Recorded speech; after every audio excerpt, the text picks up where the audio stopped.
Hello and welcome to my channel. तो आज करेंगे हम रिलेशनशिप एनालिसिस, वो भी साइकोलॉजिकल फैक्ट्स के साथ। तो हम बातचीत करेंगे राखी सावंत के ऊपर। हम लोग कोशिश करेंगे राखी सावंत के रिलेशनशिप को एनालिसिस करने की, वो भी साइकोलॉजिकल फैक्ट के साथ। आदिल ने मेरे 10 लाख रुपए ले लिए। जब मैं बिग बॉस में गई थी तो मैंने उसको 10 लाख दिए थे मेरी मम्मा का ट्रीटमेंट करवाने के लिए। तो आदिल वो भी खर्चा कर गया, उसने भी होटल रख लिए थे, वो वहां पे अपना एंजॉय कर रहा था। तो उसकी वजह से उसकी माँ चली गई। बहुत सारे ब्लेम वो कर रही है आदिल खान दुर्रानी पे, और बिल्कुल ऐसे बोल रही है कि मुझे तो 5 साल से उसकी गर्लफ्रेंड थी, उसका पता ही नहीं था। तो मुझे बाद में पता चला ये उसकी गर्लफ्रेंड, वो उसकी। कितने नाम मीडिया में घूम रहे हैं आदिल की गर्लफ्रेंड के। तो क्या राखी सावंत को सच में पता नहीं होता है? बिल्कुल नहीं। साइकोलॉजी सीधा सीधा कहती है कि राखी सावंत है वो, उसको सब पता होता है। आदिल खान जो भी कमा रहा है, क्या कमा रहा है, कितना कमा रहा है, वो पहले ही उसने इंफॉर्मेशन निकाल ली होती है। उसके बाद ही जाकर के वो शादी करेगी। वो राखी सावंत है। वो पैसों के मामले में वो खुद की एक बार ना अपनी जान गंवा देगी, लेकिन पैसा कभी नहीं गंवाएगी। उसका बॉडी लैंग्वेज ये कहता है कि वो 5 या 10 रुपए भी किसी को ऐसे ना दे। तो ये है राखी सावंत, जो हर बार पैसों के लिए पैसा के लिए पैसा, यही करती रहती है। अब आते हैं तनुश्री दत्ता पे, उसके साथ क्या हुआ था। तनुश्री दत्ता, जिसको राखी सावंत अपनी अच्छी खासी फ्रेंड कहती है, उनका उस टाइम पे कंट्रोवर्सी चल रहा था। कुछ 18 या 20 साल पहले कोई सॉन्ग के अंदर तनुश्री दत्ता मोलेस्टेशन का और हैरेसमेंट का शिकार हुई है, वो भी उनके कहने के मुताबिक नाना पाटेकर के द्वारा।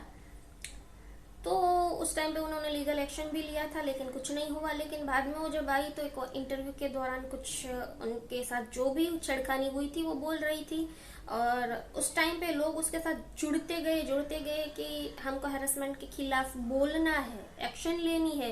तो मीटू एलिगेशन के साथ सब लोग जुड़ रहे थे। उनकी जो मुहिम थी वो बहुत ही अच्छी खासी चल रही थी। करोड़ों महिलाएं जो जाग रही थी और आकर के एफआरआई कर रही थी कि हमारे साथ यहाँ पे शूटिंग में ये हुआ था, हमारे साथ यहाँ पे काम पे ये हुआ था। तो लोग, और खास करके ये लड़कियां, औरतें जिनके साथ हैरेसमेंट हुआ था, वो लोग बहुत ही अच्छा खासा बाहर आ रहे थे हिम्मत कर करके। उस टाइम पे राखी सावंत क्या करती है, खुद मीडिया में आ जाती है और तनुश्री दत्ता पे एलिगेशन लगाती है कि तनुश्री ने मेरी इज्जत लूटी है, मेरा रेप हुआ, मेरा बलात्कार हुआ। तनुश्री जो है वो लेस्बियन है। उसने ना बिल्कुल ही तनुश्री दत्ता के चिथड़े उड़ा दिए, और कॉन्फ्रेंस में आ करके इतना मतलब तनुश्री के बारे में गंदगी फैला दी इसने कि अब तनुश्री, मतलब लोग डर नहीं जाते लेकिन सहम जाते हैं। ये जिस तरीके के एलिगेशन लगाती है, जितनी गंदगी इनके मुंह पे लगी रहती है, इससे कोई डरता नहीं है, लेकिन बंदा सहम जाता है। बंदा कोई आंसर देने के लायक नहीं रहता है शॉर्ट पीरियड के लिए। बाद में अपने आप को रिकवर करके साइकोलॉजी के अकॉर्डिंग में बोल रही हूँ, आ सकता है सामने। लेकिन इन्होंने जो पब्लिक में गंदगी फैला दी, उनका कोई अच्छा बंदा तो सामना कर ही नहीं सकता, ये मैं डैम श्योर लिख सकती हूँ। जब बंदा मेंटली ही तो वार करती है। कोई भी अच्छा एजुकेटेड, जो कि फैमिली अच्छी, बैकग्राउंड अच्छा, तो उनके ऊपर ये ऐसे गंदा वार करती है कि मतलब वो बंदा आकर के उसको आंसर देना भी मतलब सही नहीं समझेगा और भी गंदगी में चलता जाएगा। तो ये ऐसा करती है। मीटू एलिगेशन तो रह गए एक साइड पे, उनकी मुहिम भी रहेगी एक साइड पे, तनुश्री भी हट गई और अब सबका फोकस लगा रहा है राखी सावंत के ऊपर। तो इनका काम ही यही रहता है, जो चीजें चल रही है हमको जिधर देखना चाहिए होता है, वो उधर से हमारा ध्यान हटा करके किसी और जगह पे हमको लेके चली जाती है। हो सकता है इसके लिए उसको किसी ने पैसे दिए हो, और मुझे तो लग ही रहा है कि उसको किसी ने पैसे ही दिए होंगे, क्योंकि क्या फायदा मीटू एलिगेशन को बीच में से काटने का। क्योंकि आप भी तो एक लेडीज है, आप भी तो बॉलीवुड में है, और ये तो हुआ ही नहीं होगा कि आपके साथ कहीं कोई छेड़छानी नहीं हुई हो। गलत है, हर जगह लेडीजों के साथ ये सब होता ही रहता है। और हर लेडीज, अगर कोई ये बोलती है मेरे साथ तो ये नहीं हुआ, गलत है, बिल्कुल गलत है, हम नहीं मानते ये। आप छुपा रहे हो कहीं ना कहीं, या तो फिर आपने उनको अप्रोच कर लिया, आपने इनको स्वीकार लिया है कि यही होना है और हमको तो ऐसे ही काम करना है। लेकिन हर लड़कियां, हर औरतें ऐसा नहीं सोचती, उनका विरोध करती है या तो फिर वो जगह छोड़ देती है, जैसे कि तनुश्री ने छोड़ा था। मुझे लग रहा है, नहीं, मैं यकीन के साथ बोल सकती हूँ कि वो लड़की ऐसी थी कि उन्होंने ये सब एक्सेप्ट नहीं किया, तभी वो इतना बड़ा बॉलीवुड का जो स्टेज है वो छोड़ करके चली गई है। इसमें लॉस तो उसका ही हुआ ना, लेकिन बंदा कोई होता है जो अपने सम्मान के साथ बिल्कुल भी। और उस टाइम पे भी हम उनका इंटरव्यू देखते थे, एक तो उसने तनुश्री दत्ता को बिल्कुल हटा दिया, सब लोगों का ध्यान अपनी तरफ खींच लिया, चलो ये भी ठीक है, उसके तरफ बहुत ही गंदे 337 और रेप के एलिगेशन उसने लगा दिए थे, हम सब जानते हैं। लेकिन हमें तो बिल्कुल ही पता होता है कि ये राखी बिल्कुल ही अपने आप को रिविलेंट रखने के लिए, यार इनका तो हो ही गया है, चलो फिर आगे बात करेंगे। लेकिन अभी के लिए तनुश्री दत्ता, क्योंकि तनुश्री दत्ता को सुनने के बाद, उनकी मुहिम के बाद बहुत सी लेडीज आई, जिसमें कोई कोई लेडीज थी जिन्होंने आलोकनाथ के ऊपर, फिर फराह खान की जो भाई साजिद खान के ऊपर, फिर हमारे जो वो अनु मलिक उनके ऊपर, तो सब लोग लेडी से आकर के एलिगेशन लगा रही थी। कहीं ना कहीं उसके साथ भी हैरेसमेंट हुआ था, इन लोगों ने किया था। तो इंटरव्यू के दौरान राखी सावंत को इन 3 लोगों के और भी लोगों के लिए पूछा जा रहा था, लेकिन इन्होंने, राखी सावंत ने बिल्कुल डिनाई कर दिया कि वो तो बिल्कुल ही जेन्युइन पर्सन है, वो तो ऐसा कर ही नहीं सकते, हमने अनु मलिक के साथ काम किया है, साजिद खान वो तो मेरा भाई है।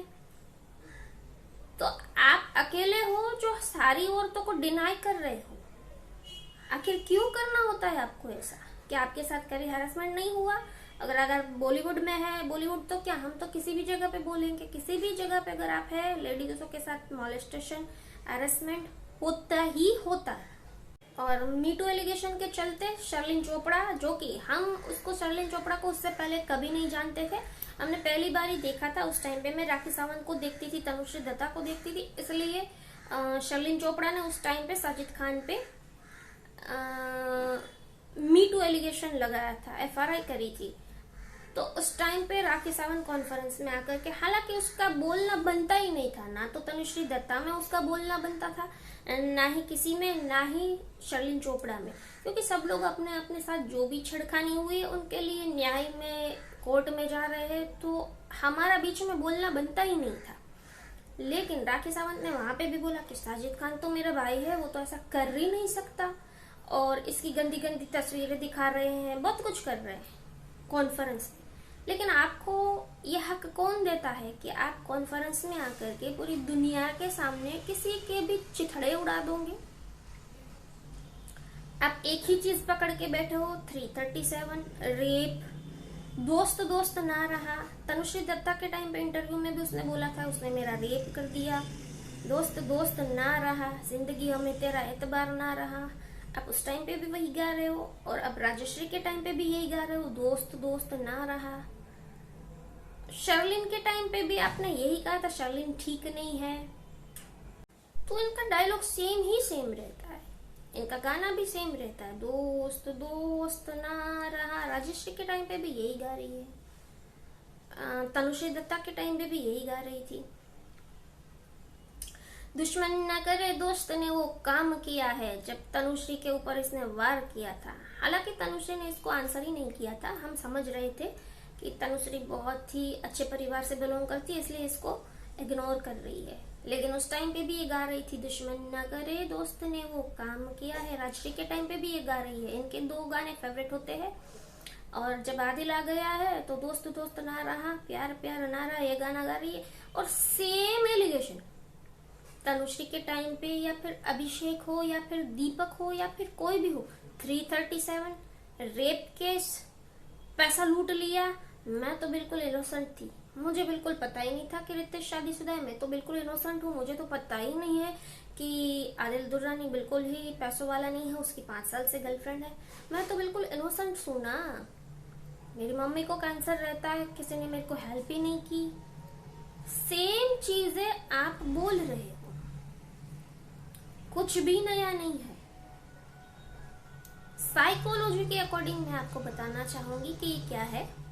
तो इनकी साइकोलॉजी ये है, अब मैं पूरा बोलती हूँ, मैं बिल्कुल ही इनोसेंट हूँ, मुझे बिल्कुल ही नहीं पता था। एक गुजराती लड़का था जिनके साथ इनका अफेयर था, तो उनका नाम था हितेश, इसने इसका नाम का टैटू भी बनाया था, हितेश में से कर दिया रितेश। ये खुद इंटरव्यूज में बोल रहे हैं, शायद अगर सिद्धार्थ कनन का इंटरव्यू था उसमें उसने बोला था कि हितेश था जो कि सूरत गुजरात से था, फिर उनके साथ प्रॉब्लम हो गई।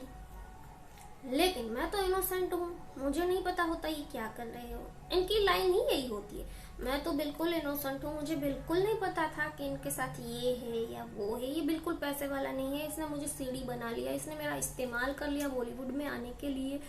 मेरे तो पापा है नहीं, मैं कमाती हूँ, मैं अपने भाई का ध्यान रखती हूँ, मेरी माँ जो है उनको प्रॉब्लम है, मैं उनके हॉस्पिटल का चार्ज भी देती हूँ, मेरा कोई गॉडफादर नहीं है, मैं एंटरटेनमेंट करके बॉलीवुड में आई हूँ, मैं अपनी मेहनत से आई हूँ, मैं बिल्कुल गरीब हूँ, आज भी मैं गरीब हूँ। मैंने बहुत स्ट्रगल किया है, मेरा कोई बॉलीवुड में माई बाप नहीं है, मेरे ऊपर कर्जा था, मेरा ये था, मेरे पास रहने को नहीं था, अच्छा कार नहीं था, लेकिन मैं मेहनत कर रही हूँ, आज भी मेरा कोई बॉलीवुड में माई बाप नहीं है, इसलिए मुझे शॉर्ट कपड़े पहनने पड़ते हैं, वरना मैं नहीं पहनती। तो मेरा कोई भी नहीं है, मैं जब से समझने लगी तब से मुझे ही कमाना पड़ रहा है, मुझे मेरी माँ का ध्यान रखना पड़ रहा है, मैंने मेरे भाई के लिए किया, मेरी जो बहन है उनका पति नहीं है तो मुझे उनके लिए भी करना पड़ रहा है।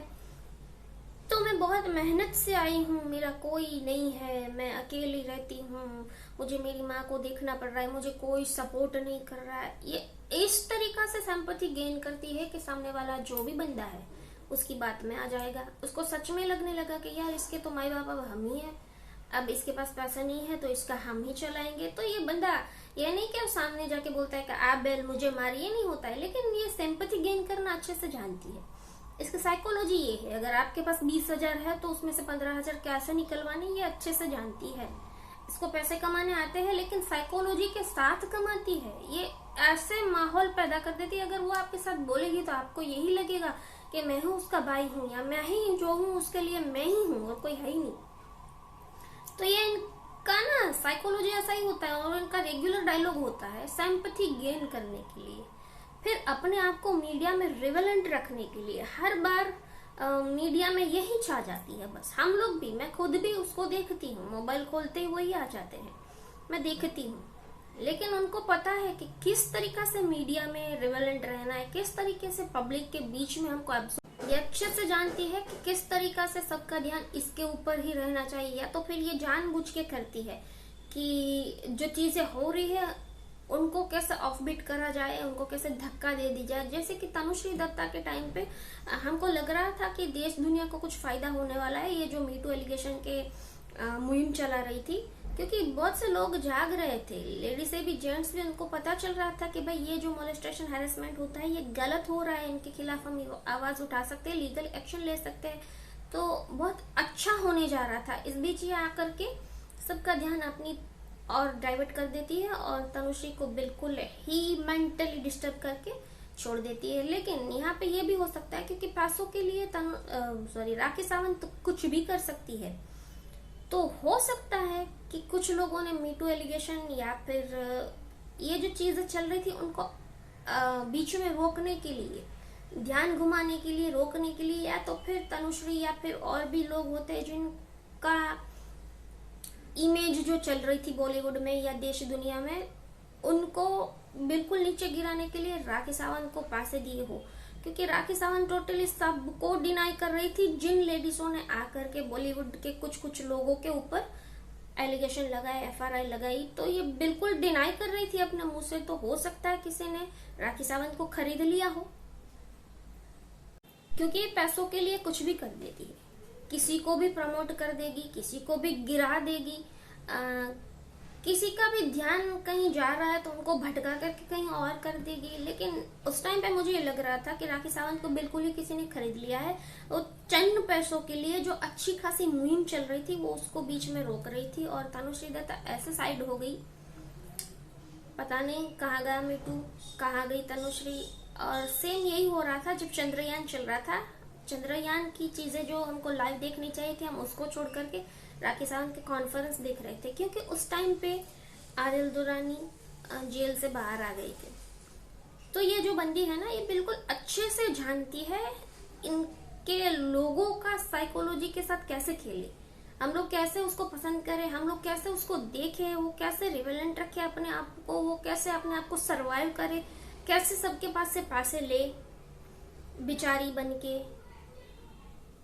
कैसे उनका 337 और रेप, बस ये यही चीजें बोलती है क्योंकि ये लोगों को ज्यादा चलता है, व्यू ज्यादा आते हैं अगर 337 और रेप पे बात हो रही तो इनका साइकोलॉजी बहुत आपको जा चुका है, हम लोग भी समझते हैं लेकिन कुछ कर नहीं सकते, बस इसको देख सकते हैं। पता सबको होता है कि राखी सावंत क्या कर रही है, लेकिन हम बस इसको देख सकते हैं और कुछ नहीं कर सकते।